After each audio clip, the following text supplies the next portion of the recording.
The prince and the bride cut their palms and tightly clasp their hands together. Once their blood mixes, the bride gains access to the royal bloodline. After the wedding ceremony, the prince carries her to the middle of a stone bridge and suddenly tosses her into a deep abyss. The girl becomes a sacrifice for the dragon. After some time, Elodie slowly wakes up and calls out for help, but there's no response. Instead, she inadvertently awakens the sleeping dragon. Realizing her marriage to the prince was just a deal between the royal family and the dragon, Elodie furiously tears off her necklace and hurls it away. She tries to scale the smooth rock wall, but crashes hard to the ground.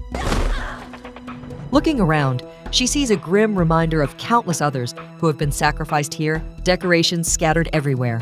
Then she notices a flicker of fire nearby. Curious, she goes to check it out and finds a little bird engulfed in flames. She quickly uses dirt to put out the fire, but it's too late to save the poor creature. Just as she's about to give it a proper burial, she hears a strange noise coming from ahead.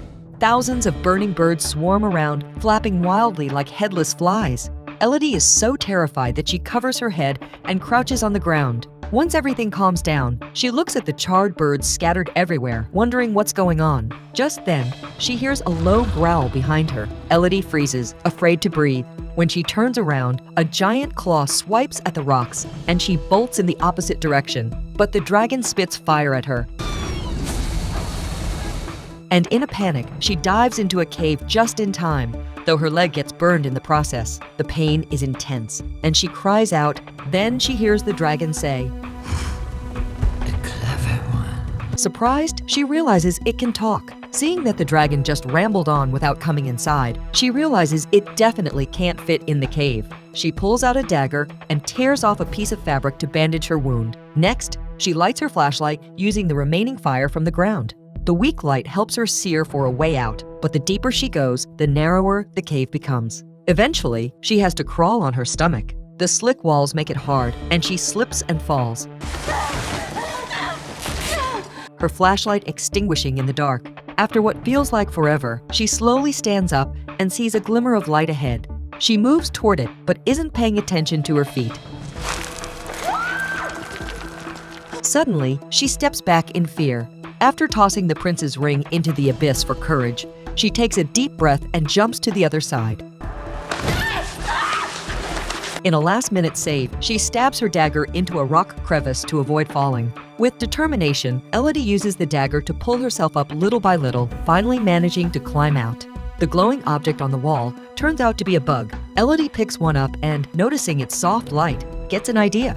She tears off a sleeve from her shirt and puts the glowing bug inside, creating a simple flashlight. Then she finds a water source, but the water is contaminated and undrinkable. Instead, she tilts her head back to catch the drops from melting icicles. Suddenly, the icicles start to melt rapidly. Luckily, she quickly ducks into a narrow cave to escape.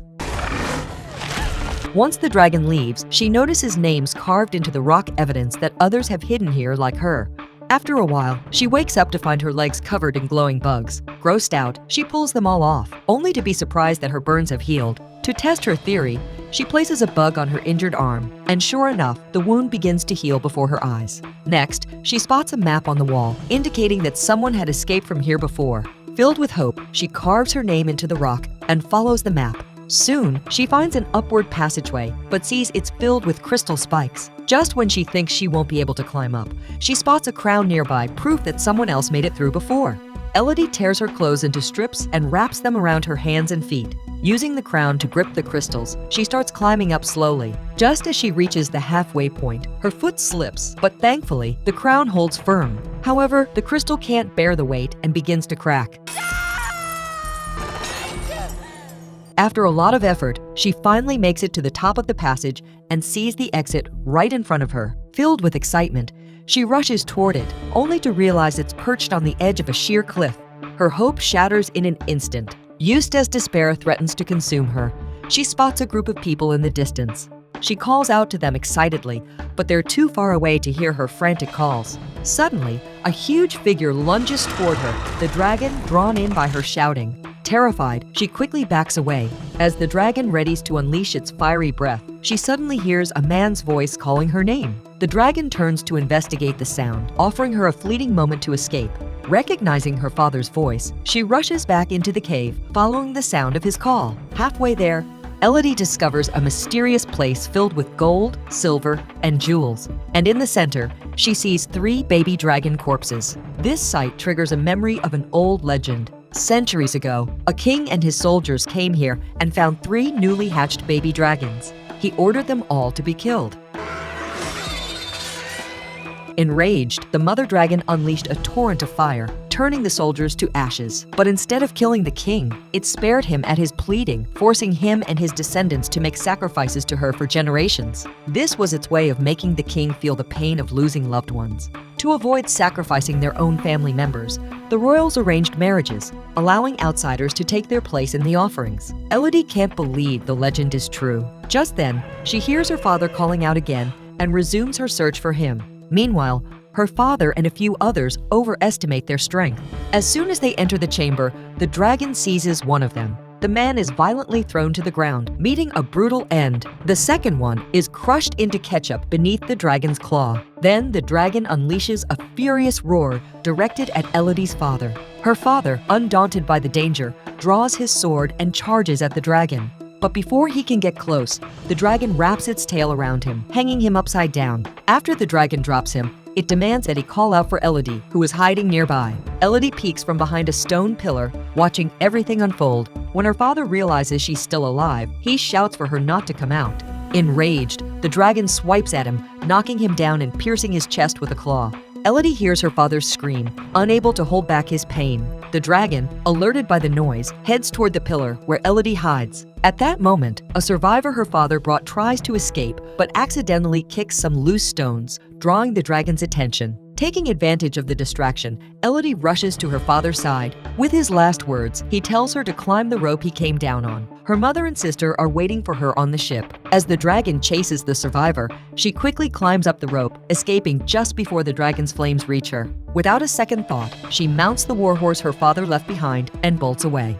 The dragon chases closely behind Elodie. Realizing she can't outrun it, she quickly jumps off the horse, letting it run ahead while she hides in a pile of rocks. The dragon leaps over her head, and unable to find her, it sets her horse on fire. Enraged, the dragon unleashes a torrent of fire at the ground, transforming the entire mountain into a fiery hell. Seeing this, the queen realizes Elodie has caused great trouble and orders her soldiers to capture Elodie's sister, offering her as a sacrifice to the dragon. The next day, Elodie wakes up in the rock pile, thinking she's finally escaped. But as she moves forward, she encounters her mother, who tells her that her sister has been taken. Hearing that her sister is in danger, Elodie quickly mounts the horse and rides back to rescue her. When she arrives at the stone bridge, it's already too late. Hearing her sister's cries from the bottom of the cliff, she quickly follows the rope back down. Familiar with the terrain, she soon locates the dragon and her sister. Elodie picks up her father's armor and rigs a simple timer device. She then hides beside the dragon, waiting for the timer to go off.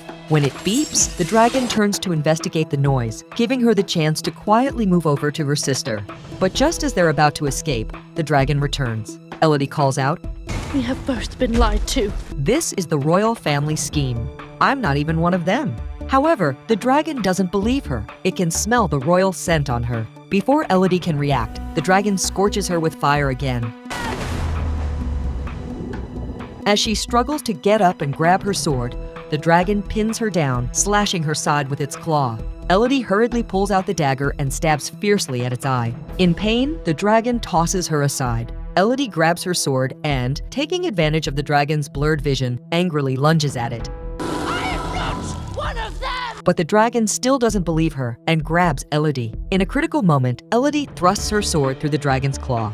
The dragon, howling in pain, angrily flings Elodie aside. At that moment, Elodie sees a rocky wall where she can kick up dust. With the dragon closing in, she slowly makes her way toward it. Elodie intentionally provokes the dragon, daring it to burn her with its flames. In a fit of rage, the dragon exhales a torrent of fire, but ends up getting scorched itself. Soon, it collapses to the ground. Seeing that the dragon has lost its strength, Elodie approaches it with her sword, showing her palm. "This is how the royal family deceived you. They mixed their blood with mine." You've been killing innocent daughters just like they did. With that, she plunges her sword down, but instead of delivering the killing blow, she gathers some bugs to help heal its burns. The next day, the prince and the bride are set to have their wedding again. Elodie bursts into the ceremony, urging the bride to take her family and leave quickly. She also gives everyone present a chance to escape, but no one takes her seriously. Frustrated by their refusal to leave, Elodie decides to take action. Just then, the dragon swoops down from above. After Elodie departs, the dragon unleashes flames, turning all the royal guests to ashes. In an instant, the castle is engulfed in fire. In the end, as Elodie makes her way home, she finds she has gained a new companion.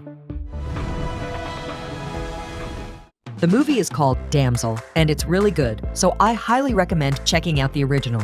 That's it for today. Don't forget to follow and subscribe. See you next time. Bye-bye.